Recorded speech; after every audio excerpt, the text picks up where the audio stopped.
ಹರೇ ಶ್ರೀನಿವಾಸತ್ತೆ. ಹರೇ ಶ್ರೀನಿವಾಸಮ್ಮ. ಇವತ್ತೇನು ಕುಸುಮ ಬ್ರಾಹ್ಮಣ್ ಕಿಚನ್ ಅಲ್ಲಿ ಹುಣಸೆ ಹಣ್ಣಿನ ಚಿತ್ರಾನ್ನ ಬೇಕಂತೆ ಕೇಳ್ಕೊಂಡಿದ್ದಾಳೆ, ಅದಕ್ಕೆ ಮಾಡಿ ತೋರ್ಸೋಣ ಅಂತ. ಹುಳಿ ಹುಳಿಯಾದ ಟ್ಯಾಮ್ರಿನ್ ರೈಸ್. ಓಕೆ, ಅದಕ್ಕೆ ಮಾಡಿ ತೋರ್ಸೋಣ ಅಂತ ಇವತ್ತು ಇದೆಲ್ಲ ರೆಡಿ ಮಾಡ್ಕೊಂಡಿದ್ದೀನಿ. ಸಾಸಿವೆ, ಚಟಪಟ ಚಟಪಟ ಸಾಸಿವೆ. ಇವಾಗ ಜೀರಿಗೆ ಹಾಕಿದ್ರಾ? ಜೀರಿಗೆ, ಹಾಂ, ಉದ್ದಿನಬೇಳೆ, ಕಡಲೆಬೇಳೆ. ಅದೇನು ಒಂದೊಂದು ಸ್ಪೂನಾ? ಎರಡು ಸೇರಿ 1 ಸ್ಪೂನ್ ಅಷ್ಟೇ. ಅದು ಇರಬೇಕಾದ್ರೆ ಹಿಂಗು ಸ್ವಲ್ಪ ಸಿಮ್ಮಲ್ಲಿ ಇಟ್ಕೊಳ್ಳೋದ? ಸಿಮ್ಮಲ್ಲೇ ಇಟ್ಕೊಳ್ಳೋಣ. ಯಾಕಂದ್ರೆ ಎಣ್ಣೆ ಕಾದಿದೆ. ಹಿಂಗು, ಹಾಂ, ಹಿಂಗು ಮೇನ್ ಅಲ್ವಾ? ಚಿತ್ರಾನ್ನ ಅಂದರೆ ನಿನಗೆ ಹಿಂಗು ಮೇನು. ಆಮೇಲೆ ಇದು ಕಡಲೆಕಾಯಿ ಬೀಜ, ಇದು ಮೇನೆ. ಇದು ಒಂದೆರಡು ಶೇಂಗಾ, 2 ಸ್ಪೂನ್ ಅಷ್ಟೇ. 2 ಸ್ಪೂನು ಸಾಕು.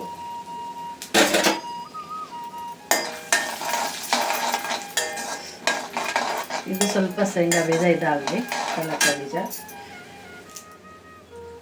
ನಮ್ಮ ಮನೇಲೆ ಬಿಟ್ಟಿರೋಂಥ ಕರಿಬೇವಿನ ಸೊಪ್ಪು, ಒಣಮೆಣಸಿನ್ಕಾಯಿ, ಹಸಿಮೆಣಸಿನ್ಕಾಯಿ ಎರಡೂ ಹಾಕ್ಬೇಕಾ? ಹಾಕ್ಬೇಕು. ಓಕೆ, ಅದೇನದು ಹಂಗೆ ಟೇಸ್ಟ್ ಚೆನ್ನಾಗಿರುತ್ತಾ? ಚಿತ್ರಾನ್ನ, ಈ ಹುಣಸೆಹಣ್ಣು ಚಿತ್ರಾನ್ನ ಅಂದ್ರೆ ಹಿಂಗೆ ದೇವಸ್ಥಾನದಲ್ಲಿ ಕೊಡೋ ತರ ಇರಬೇಕು ಅಂತ. ಸ್ವಲ್ಪ ಖಾರವಾಗಿ ಹುಳಿ ಹುಳಿಯಾಗಿ ಸಿಹಿಯಾಗಿ ಇರಬೇಕು ಅಂತ. ಓ, ಇದಕ್ಕೆ ನೆಕ್ಸ್ಟ್ ಬೆಲ್ಲನೂ ಹಾಕ್ಬೇಕು ಸ್ವಲ್ಪ. Okay okay. ಇವಾಗ ಇದೊಂಥರ ಇನ್ಸ್ಟೆಂಟ್ ಪುಳಿಯೋಗರೆ ತರ. ಹಾಂ,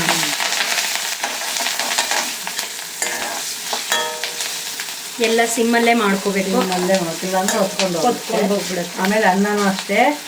ಬಾತು ಚಿತ್ರಾನ್ನ ಆ ಥರ ಮಾಡ್ಬೇಕಂದ್ರೆ ಅನ್ನ ಉದುರಾಗಿರ್ಬೇಕು. ಅದಕ್ಕೆ 1 ಗ್ಲಾಸ್ ಅಕ್ಕಿ ತಗೊಂಡ್ರೆ 2 ಗ್ಲಾಸ್ ನೀರು ಹಾಕ್ಬೇಕು. ಅಂದ್ರೆ ನಿಮ್ಗೆ ಉದುರಾಗಿರುತ್ತೆ ಅನ್ನ. ಮಾಮೂಲಾಗಿ ನಾವು ಅನ್ನ ಮಾಡಿದಾಗ ಮಾಡಿದ್ರೆ ಇದಕ್ಕೆ ಚಿತ್ರಾನ್ನ ಬಾತುಗಳಿಗೆ ಚೆನ್ನಾಗಿರಲ್ಲ. ಓಕೆ. ಇವಾಗ ಅರಿಶಿನ ಪುಡಿ ಹಾಕೋಣ ಸ್ವಲ್ಪ, ಕಲರ್ಗೆ. ಆಮೇಲೆ ಸ್ವಲ್ಪ ಹುಣಸೆ ಹಣ್ಣು. ಹುಣಸೆ ಹಣ್ಣು ಅದು ಮೇನ್ ಹೀರೋ. ಇಷ್ಟು ಸಾಕು. ಹುಣಸೆ ಹಣ್ಣು, ಸ್ವಲ್ಪ ನೀರು ಹಾಕೋಣ ಅದಕ್ಕೆ. ಕುದಿಬೇಕಲ್ಲ ಚೆನ್ನಾಗಿ. ನೀವು ಇವಾಗ ಅನ್ನ ಎಷ್ಟು ತಗೊಂಡಿರೋದು? 1 ಬಟ್ಲು ತಗೊಂಡಿದ್ದೀನಿ. ಇಲ್ಲಿದೆ 1 ಬೌಲು ತಗೊಂಡಿದ್ದೀನಿ. ನಿಮ್ಮ ಮನೇಲಿ ಎಷ್ಟು ಜನ ಇರ್ತಾರ ಜಾಸ್ತಿನೂ ಮಾಡ್ಕೋಬೋದು. ಸ್ವಲ್ಪ ನೀರು, ಹುಣಸೆ ನೀರಾಗಷ್ಟೇ.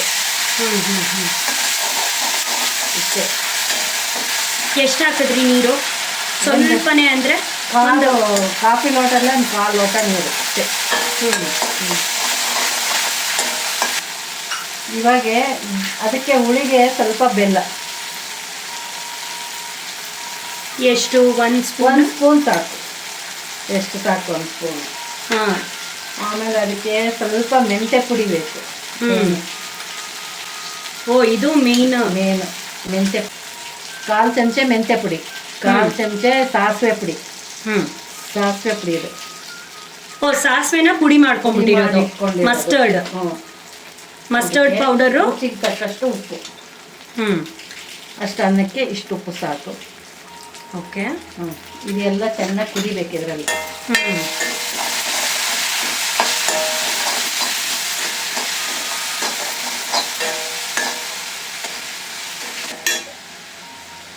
ಇವಾಗ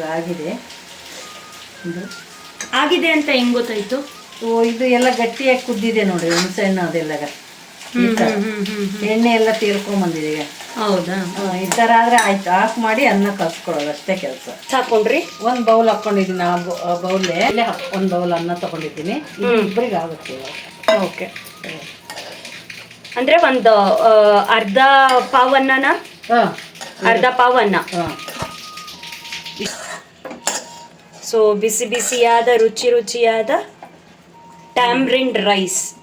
ಹುಣಸೆಹಣ್ಣಿನ ಚಿತ್ರಾನ್ನ ಅಂತೀವಿ ನಾವು. ಇನ್ಸ್ಟೆಂಟ್ ಪುಳಿಯೋಗರೆ ಅಂತಾನೂ ಹೇಳ್ಬೋದು. ಪುಳಿಯೋಗರೆನೆ. ಹಾಂ, ಒಂದು 5 ನಿಮಿಷದಲ್ಲಿ ಆಗೋದು ಅಷ್ಟೇ. ಅನ್ನ ಇದ್ಬಿಟ್ರೆ ನಿಮಗೆ 5 ನಿಮಿಷದಲ್ಲಿ ಮಾಡ್ಕೊಬೋದು. ಮಿಕ್ಕಿದ ಅನ್ನದಲ್ಲೂ ಮಾಡ್ಬೋದು ಅಲ್ವಾ? ಮಾಡ್ಬೋದು. ಏನಾದರೂ ರೈಸ್ ಮಿಕ್ಬಿಟ್ರೆ ಆರಾಮಾಗಿ ಮಾಡ್ಕೋಬೋದು. ಸೊ ಇದೊಂಥರ ಟೆಂಪಲ್ ಅಲ್ಲಿ ಸಿಗುತ್ತಲ್ಲ ಆ ಥರ. ಆ ಥರ ಇದೆ. ಅವರು ಬಸ್ರಿ ಪಾಪ ಕೇಳ್ಕೊಂಡಿದ್ರು ತೋರಿಸಿ ಆಂಟಿ ಅಂತ, ಅದಕ್ಕೆ ಇದು ಸವಿತಾಗೋಸ್ಕರ ಇದು video. Savita, enjoy the tamarind rice. If you were there in Bangalore, we would have done Dangzo. ಇದಾಯ್ತು ಇವಾಗ.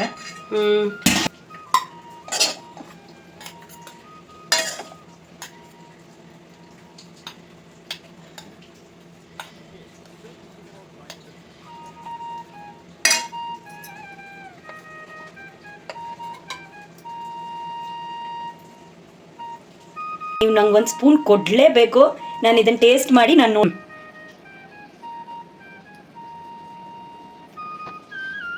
ಬಿಸಿ ಬಿಸಿಯಾದ ರುಚಿ ರುಚಿಯಾದ ಹುಣಸೆಹಣ್ಣಿನ ಚಿತ್ರಾನ್ನ ರೆಡಿ. ಟ್ಯಾಮ್ರಿನ್ ರೈಸ್, ದೇವಸ್ಥಾನದಲ್ಲಿ ಸಿಗೋ ಪ್ರಸಾದ. ಟ್ಯಾಮ್ರಿನ್ ರೈಸ್ ತುಂಬ ಚೆನ್ನಾಗಿದೆ ಅತ್ತೆ.